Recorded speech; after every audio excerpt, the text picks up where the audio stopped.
रहा है कि जो रवैया आ रहा है या बीजेपी का जो रवैया है उसमें कोई बदलाव के संकेत अभी नहीं लग रहे हैं दिनेश जी? जी मुझे लगता है कुछ फोन बज रहा है शायद। मैं ठीक है, मैं अनिल सिन्हा जी आपके पास आता हूं। शायद उनके कुछ डिस्टरबेंस आ गया, टेक्निकल व्यवधान आया है।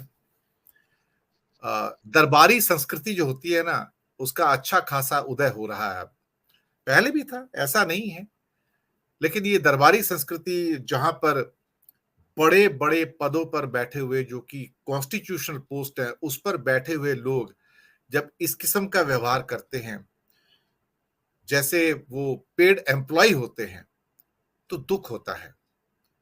कहीं ना कहीं जो राजनीति का जो स्तर है, जैसे कि कुमार साहब ने भी कहा, नेहा ने भी कहा, कि इतना नीचे गिर चुका है कि अब इसका जो रियल रूप है वो असभ्यता के अंदर नजर आ रहा है, और असभ्यता भी नए नए रूप लेकर आ रही है आपके सामने। मेयर का चुनाव सिर्फ उसका एक आईना ही है, छोटा सा आईना है, और बहुत बड़ी बड़ी चीजें हैं जो केंद्रीय पटल पर घट रही हैं, वो वास्तव में दुख का कारण है। आपकी टिप्पणी, आपकी ऑब्जर्वेशन अनिल सिन्हा जी। ये तो जो आपने अभी कहा उससे तो पूरी तरह सहमत हूँ, उसके लिए अलग से कुछ कहने की जरूरत नहीं है। और इसने भी, धनंजय ने, नेहा ने, सेंगर साहब ने भी कहा। लेकिन ये जो आपकी पॉलिटिक्स है उसको जरा सा समझना चाहिए। मेयर की मतलब के जो हुआ है अभी चुनाव, उसके हिसाब से भी, और जो उसकी ओवरऑल पॉलिटिक्स है उसको जरा ठीक से, जिसको हम मराठी में बोलते हैं, धनंजय और आप भी जानते होंगे, सखोल चर्चा होनी चाहिए। उसको मतलब पूरी तरह खोल कर उसकी चर्चा होनी चाहिए। ये जो सखोल चर्चा है उसमें मैं पाता हूं कि जो धनंजय ने कहा कि उनकी पॉलिटिक्स अलग कैसे है, उनकी पॉलिटिक्स एकदम अलग नहीं है। वो बी टीम है भाजपा की।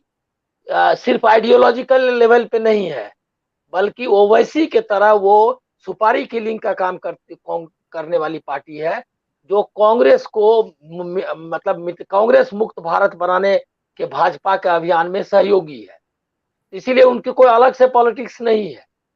वो जो लक्ष्मी का जी का फोटो लगाने के लिए कहते हैं, या हनुमान चालीसा पाठ करते हैं, या और भी उन्होंने पूजा का आयोजन किया था जो लाइव हुआ था दीपावली के समय में, तो ये सब कोई ऐसा नहीं है क्या कि मतलब पॉलिटिक्स से बाहर है। वो वही हिंदुत्व की पॉलिटिक्स है, संघ परिवार की पॉलिटिक्स है।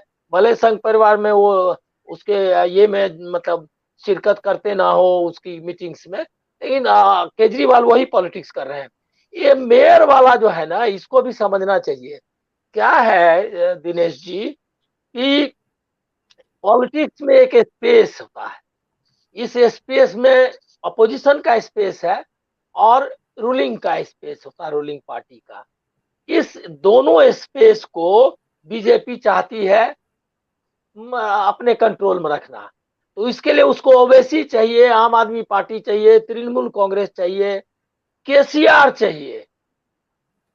ये जो लगता है ये शैडो बॉक्सिंग है, इसको आप ये मत समझिए नूरा कुश्ती है।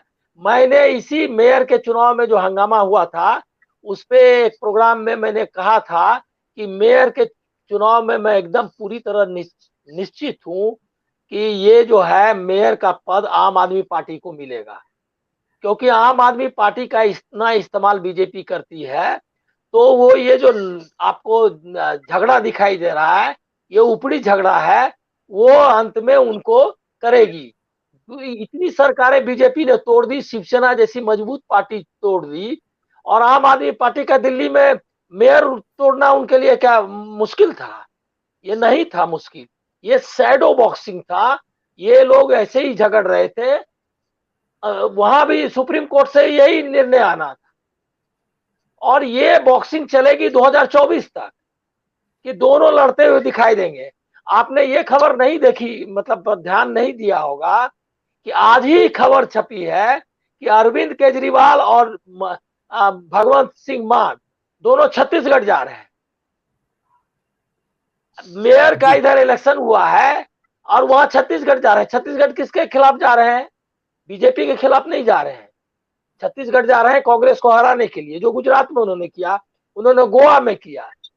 गोवा में आम आदमी पार्टी का क्या था, लेकिन वहां हराया तृणमूल कांग्रेस। और उन दोनों का वोटिंग परसेंटेज देख लीजिए, कंफर्टेबली जो है सो जीतने वाली कांग्रेस को। उसके बाद भी कांग्रेस ने अच्छा प्रदर्शन किया, उन दोनों ने हराया उत्तराखंड में।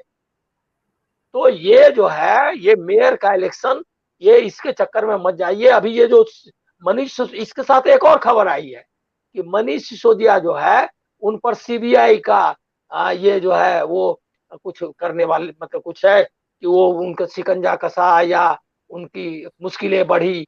कुछ मुश्किल नहीं बढ़नी है। 2000 आप देखिए ना, फर्जी केस में ईडी के ये में लोगों से कितना पकड़ के बंद कर दिया। कोई कैसे कैसे लोग एनजीओ के गिरफ्तार होकर के जेल में है। मनीष सिसोदिया एक दिन के लिए भी जेल गए क्या?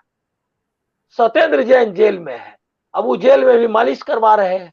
और वो तिहाड़ जेल किसके कंट्रोल में है? होम मिनिस्ट्री के कंट्रोल में है, अमित शाह के कंट्रोल में।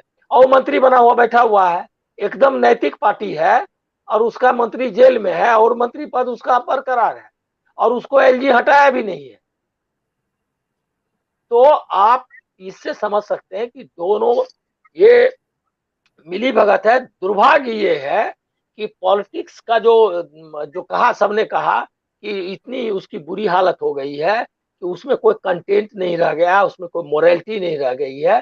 तो इसलिए भाषा का स्तर पर तो गिरेगा ही, काम के स्तर पर भी ऐसे ही लोग देखना ही नहीं चाहते। आखिरकार केजरीवाल से तो पूछना चाहिए ना कि हिंदुस्तान जैसे 140 करोड़ के मुल्क में इतना एंशियंट हिस्ट्री वाला जो एक सिविलाइजेशन है, वो एक इंडिया एक कोई राष्ट्र नहीं है, एक सभ्यता है और एक एंशियंट मतलब प्राचीन सभ्यता है।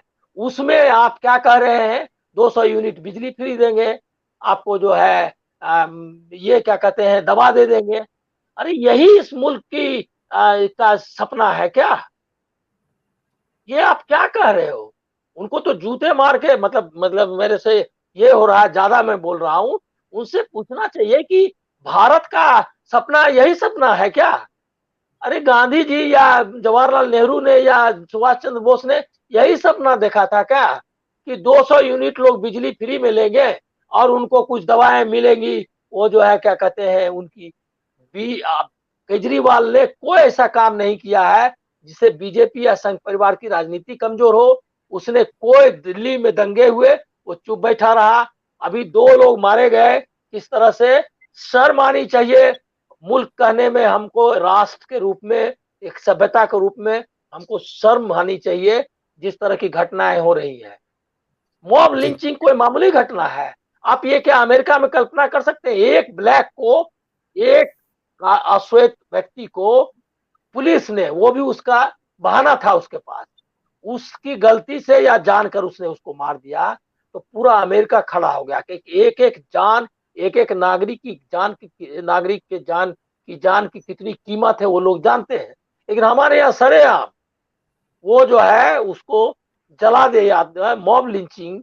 और बाकी तो आप देख ही रहे दंगे किस तरह से, दिल्ली के अभी हाल के दंगे हैं। तो इसीलिए मैं नहीं मानता कि इनके बीच में कोई फाइट है और मेयर के इलेक्शन से बीजेपी को कोई धक्का पहुंचा है। ये उन दोनों का आपसी बंटवारा है, वो मेयर का इलेक्शन नहीं। एक भी एमएलए, इतने एमएलए तोड़ लिए, लेकिन बीजेपी का एक, केजरीवाल का एक एमएलए उसकी सरकार बची हुई है। तो ये कैसे बची हुई है भाई? तो बस इसीलिए मैं कहूंगा कि इस पर मत जाइए, दोनों में कोई फाइट नहीं है।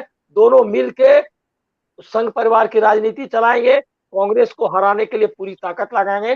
2024 के लिए जितना बड़ा खतरा बीजेपी है, उतने बड़ा खतरा ओवैसी और केजरीवाल